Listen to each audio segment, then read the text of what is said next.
आज रमज़ान के टाइम में आप चांद को अंदर रखे, मोड़ के रखे चांद भाई को आप अंदर रखे। अगर मेरा एक प्रश्न है आपको, अगर कल के दिन उन्होंने बेकसूर बोलकर अगर कोई फॉरेंसिक रिपोर्ट में नहीं आया, कोर्ट छोड़ दिया, तो उन्होंने जो इतने दिन जेल में रहे सो, इतने दिन उनका मेंटली टार्चर हुए सो, उनका फैमिली को तकलीफ हुए सो, एक बाप का आग है, उनको उनके साथ में रह के इन्हें देखना चाहिए। आज इन्हें जेल में है तो इनका कंपोजिशन कौन देते, या पुलिस डिपार्टमेंट देते, या डीसी साहब देते, या हमारे एमएलए साहब देते, एमएलसीयाँ देते, क्या हमारे डिस्ट्रिक्ट के उस्तुवारी मिनिस्टर साहब देते, क्या रहीम खान साहब देते। रहीम खान साहब, आप इसके बारे में आवाज़ उठाना, क्योंकि माइनॉरिटी के आदमी हो आप। आज जो हो रहा माइनॉरिटी के आदमी के लिए, एक माइनॉरिटी का आदमी आवाज़ नहीं उठा रहे नहीं बोले तो ये शर्म की बात है। मैं एक हिंदू धर्म का आदमी होके ही मैं बोल रहा हूँ, क्योंकि मेरे पास इंसानियत है। इंसानियत के ऊपर चलो, आप स्पेशली ये सब कुछ छोड़ो, आप इसके बारे में आवाज़ उठाना, इनको न्याय दिलाना। कल के दिन इन्हों जेल में जो काटे सो दिनों का हिसाब, अगर इन्हों बाइज़्ज़त बरी हो गए, इनके ऊपर कोई जुल्म प्रूफ नहीं हो गए, तो ये हिसाब इनको कौन देना। आप ये बात हमारे हुमनाबाद जनता को, आप हमारे ज़िले के जनता को आप बताना। रहीम खान साहब, जो तुम लोग केमिकल ब्लास्ट बोल रहे हैं, मैं भी बोल रहा हूँ केमिकल ब्लास्ट बोलकर, सारा ज़िले के कर्नाटक के पूरे लोग बोल रहे हैं केमिकल ब्लास्ट होने इन्हों करने से इनके घर में केमिकल मिले बोलकर आप अरेस्ट करें बोलकर रिपोर्ट में आप बता रहे। हमारा एक प्रश्न है कि कैसा भी आदमी आपका हमारे अंदर है, तो आप वो केमिकल उनके घर में जो मिला ना, वो केमिकल आप कैसा मिक्स करके, कोई साइंटिस्ट को बुला के एक बार लोगों को ब्लास्ट करके बताओ ना, भैया ऐसा है, ऐसा करे इन्हों, ये हकीकत है बोलकर आप बताओ। जब हम लोग बिल्कुल यकीन करेंगे भी आप 100% उन्होंने अपराधी है, उनको अंदर रहने का काबिल है बोलकर हम बिल्कुल समझेंगे। सभी इंडियन न्यूज़ जनता को मेरा तरफ से नमस्कार, सलाम। आज जो इससे पहले मोड़केरे में कम से कम एक 4-5 बार जो ब्लास्टिंग हुआ था, उस सिलसिले में आज किनको वो इंसिडेंट में ज़ख्मी हो गए, वो बड़े बुज़ुर्ग, उनके बेटे को जो है ना, किस दिन ब्लास्ट हुआ उसी दिन या दूसरे दिन हैदराबाद से उनको अरेस्ट कर लेके लाके उनको जेल को डाले। ठीक है, अगर उन्होंने कोई गलती करे हुए है या उनके पास रियली में कुछ वैसा डिस्पोजल्स का मटेरियल अगर मिला है तो एक तरफ से ठीक है, लेकिन ये क्या हो रहा, उनको ना अभी फॉरेंसिक लैब रिपोर्ट नहीं आया, या तो कुछ उनके पास ऐसा ब्लास्टिंग का मटेरियल वहाँ पे उनका स्पॉट में नहीं मिला, लेकिन फिर भी चुप एक जनता को समझाने के लिए, और क्या है, लोगों को हम भी अरेस्ट करें भाई, इसके बारे में तनिका कर रहे बोलकर जो उनको अंदर डाल के आज जो आप पनिशमेंट दे रहे ना, ये बहुत से बहुत गलत है। ये एक बात मैं बोलने को भी एक कारण है। थोड़ा दिन पहले या थोड़ा महीने पहले विधानसभा में कोई लोग पाकिस्तान के बारे में नारे मारे, उस टाइम में हमारे कर्नाटक के मुख्यमंत्री साहब क्या बोले, उप मुख्यमंत्री साहब बोले क्या बोले, कर्नाटक का गवर्नमेंट क्या बोले कि फॉरेंसिक लैब को हम उनका वॉइस रिकॉर्ड भेजेंगे, अगर उसमें वॉइस रिकॉर्ड उनका ही है बोलकर हमको प्रूफ अगर रिपोर्ट आया तो उनको हम अरेस्ट करेंगे बोलकर उन्होंने स्टेटमेंट दिए। मेरा प्रश्न यही है, मेरा क्वेश्चन यही है भाई, एक उनके ही घर में उनके ही पिताजी का उस इंसिडेंट में उनको भी क्या है एक्सीडेंट हुआ बोले, तो वो इंसिडेंट में उनको भी वो ब्लास्टिंग में ज़ख्मी हो गए। उनको खुद उनके पिताजी को कोई तो वैसा ब्लास्टिंग में उनको क्या है तकलीफ़ दे के उनको ख़त्म करके इन्हों बचना बोलकर कोई तो बेटा वो सोचता क्या।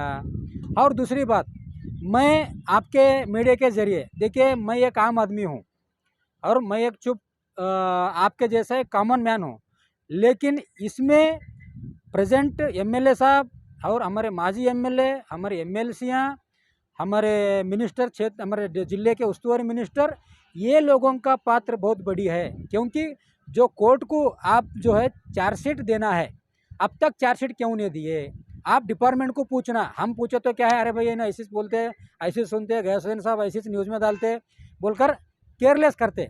लेकिन एक आदमी को उन्हें कोई जुल्म नहीं करे बिना है कि उनको अंदर डाल रहे बोलो, तो ये बहुत बड़ी गलत है।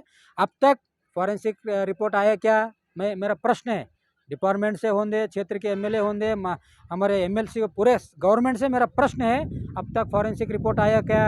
आए तो अभी तक कोर्ट को चार्जशीट क्यों सबमिट नहीं कराया?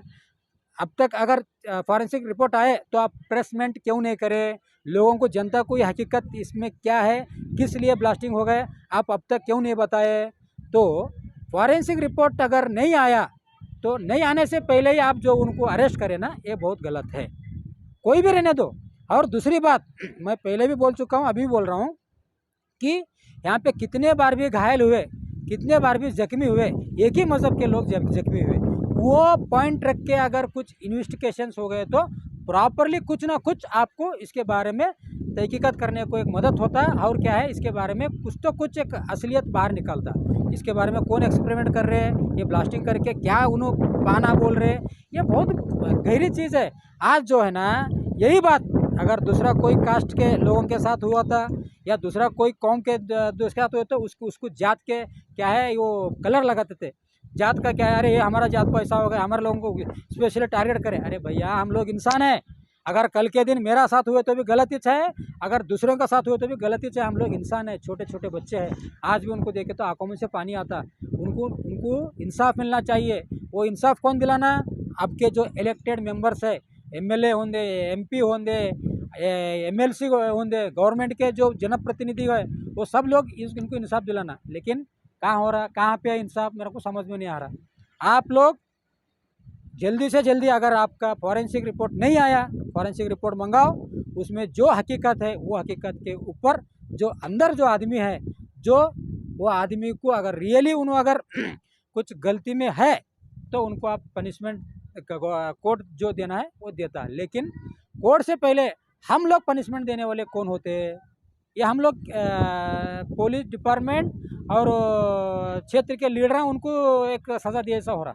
क्योंकि जो आदमी के ऊपर जुल्म हो रहा, वो देख के हम अगर चुप बैठे तो वो जुल्म हम करे जैसा होता। इसलिए मेरा आवाज़ है कि आप लोग जल्दी से जल्दी वो फॉरेंसिक रिपोर्ट मंगाओ। वो रिपोर्ट से पहले आप एक एडवांस जो है ना, आप चार्जशीट कोर्ट को दो। अभी रिपोर्ट नहीं आया, इनको बेल देने से हमको कोई एतराज़ नहीं है बोलकर आप माने कोर्ट को आप रिपोर्ट दे सकते हैं। वो एक रूल्स में एक है, वो प्रयोजन है। लेकिन आप कोई इसके बारे में कोई सोचने नहीं है। सिर्फ और सिर्फ ये आप जो है ना, ये अंदर रेसो वाले को आप ये बहुत बड़ा जुर्म कर रहे बोलकर मैं आज इंडियन न्यूज़ चैनल से मैं आपको बोलने को चाह रहा हूँ। रमजानुल मुबारक के महीने में चुड़गुप्पा तालुका के ओल्ड बस स्टैंड के अपोजिट सूफी मंदी रेस्टोरेंट में मिलेगा पूरा महीना हरीश। और यहाँ मटन मंदी, चिकन मंदी, स्टार मंदी, प्लेटर मंदी, रोटी करी के अलावा सभी मंदी आइटम के साथ ही साथ तहरी, बिरयानी और सभी चाइनीज आइटम भी यहाँ मिलेंगे। तो एक बार विजिट करना ना भूलें। दशहरा और दीपावली फेस्टिवल के लिए SS Para wedding mall, Gandhi Chowk, चुड़गुप्पा में मिलेंगे special Kanchivaram, Dharmavaram, Mysore crepe silk saris, Raymond, Aditya Birla, सेलिनो suitings, coat suit, sherwani, blazer, kurta pyjama, cot set, fancy dress के अलावा बच्चों से लेकर बड़ों तक के 3 रुपया कैप से लेकर 35,000 की साड़ी तक के हर वो आइटम सिर्फ चुड़गुप्पा ही नहीं, हुमनाबाद के बस स्टैंड के बाजू एसएस पारा शॉपिंग मॉल में भी मिलेंगे।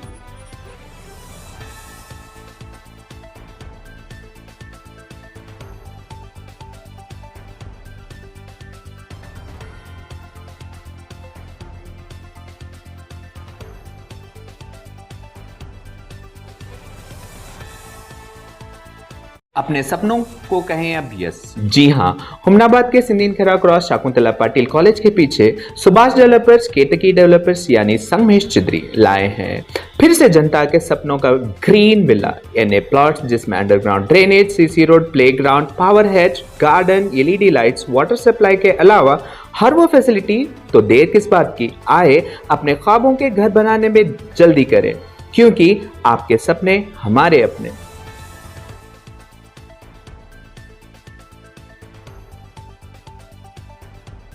हुमनाबाद बस स्टैंड के अपोजिट 7 स्टार होटल के बाजू साइड बेंगलुरु बेकरी में स्पेशल क्रिसमस और न्यू ईयर के लिए ऑफर रखा गया है, जिसमें 1 kg केक अभी 500 में नहीं बल्कि सिर्फ 400 रुपीज में मिलेगा। और यहाँ से 500 का जो भी बेकरी आइटम्स लेंगे उन्हें दिलकुश राउंड पीस और 10 रुपीज़ का डेयरी मिल्क चॉकलेट दिया जाएगा। और यहाँ स्पेशल मिलेंगे pizza, burger, paneer, sandwich, cake, माया केक, रवे का तोश के अलावा सभी बेकरी आइटम। तो एक बार विजिट करना ना भूलें। और यह ऑफर सिर्फ इंडियन न्यूज़ जनता की आवाज़ देखकर जाने वालों के लिए रखा गया है।